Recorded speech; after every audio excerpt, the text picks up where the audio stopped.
If you are battling with uncertainty over a dream or a calling that God has placed on your life, this video is for you. Today we're going to dive into Exodus chapter 4. We are going to be talking about Moses' story, and here we go. So Moses was called by God through a burning bush to lead the people of Israel out of slavery. Now, I just want you guys to put yourselves in his shoes of what that even feels like, okay? God has called Moses to do something so big, and what he was thinking, this calling is too big for me. He is not a person of power, and he's called to lead an entire community of people out of slavery from a tyrannical pharaoh at the time. And so Moses doubts himself. He's scared and very insecure, and he asks God, Lord, what if the people do this? What if they say this? What if they do that? And God answers and he says, if they do this, then do this. And if they say this, then say this.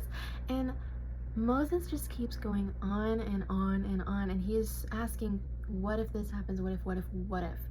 And Moses is very insecure and he says that he is a bad speaker. And God gets mad. I just want to clarify that God is not mad because he's surprised, but because of Moses' lack of faith. So just think, God himself is literally telling Moses, I want you to do this, and Moses doesn't trust the all-knowing God. He's not trusting the God that literally knows the past, the present, and the future. Okay, and I just want to say that God knows everything.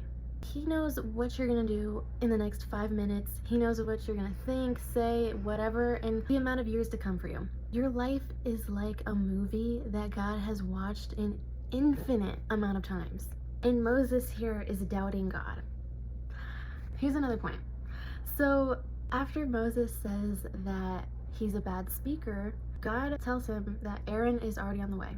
Aaron is his brother, and he is going to speak for Moses. And so what I want to clarify here is that this is not God looking for a backup plan. God is not scrambling because he's like, oh no, like Moses isn't going to fulfill the plan that I had for him. No. God is filling in the places where Moses falls short. And something I just want to clarify is that God does not call us because we are qualified. You thinking that you can do it on your own is absolutely not true. So of course you're going to be afraid. Of course you're going to be uncertain. God called you to do it with you.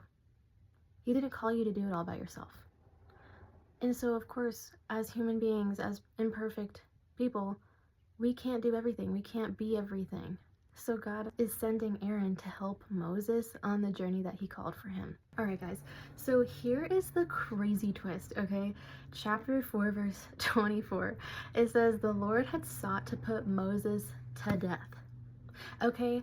As I was reading this verse, I was like, hold on, God. What? Like, we just prepared Moses to go on this journey, to lead the people out of slavery. And Moses is like literally about to leave and tell Pharaoh to free the people and fulfill God's calling. And before Moses even does anything, God had sought to put Moses to death. And here's why. Okay, so Moses broke God's covenant. Moses did not circumcise his firstborn son. That was a covenant that back in Genesis, where it was a sign of belonging to God's people. It was a very important covenant with God. So as God confronts Moses, Moses' wife Zipporah quickly circumcises their son. And that act alone saves Moses' life. And I just want to point out how important obedience is. Because when God calls you to lead, you have to obey his word.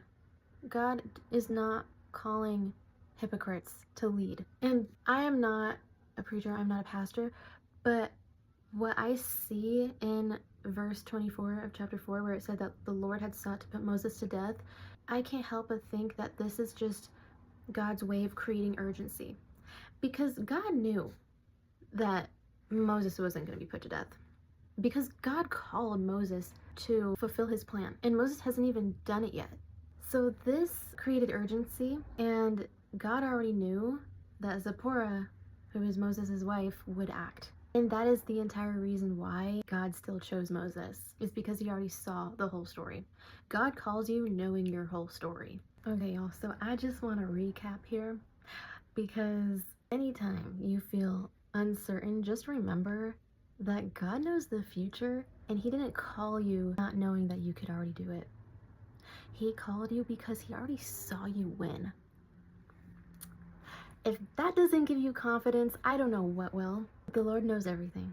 He fills in the places where you fall short. He already has a plan. He already knows the right people to send into your life.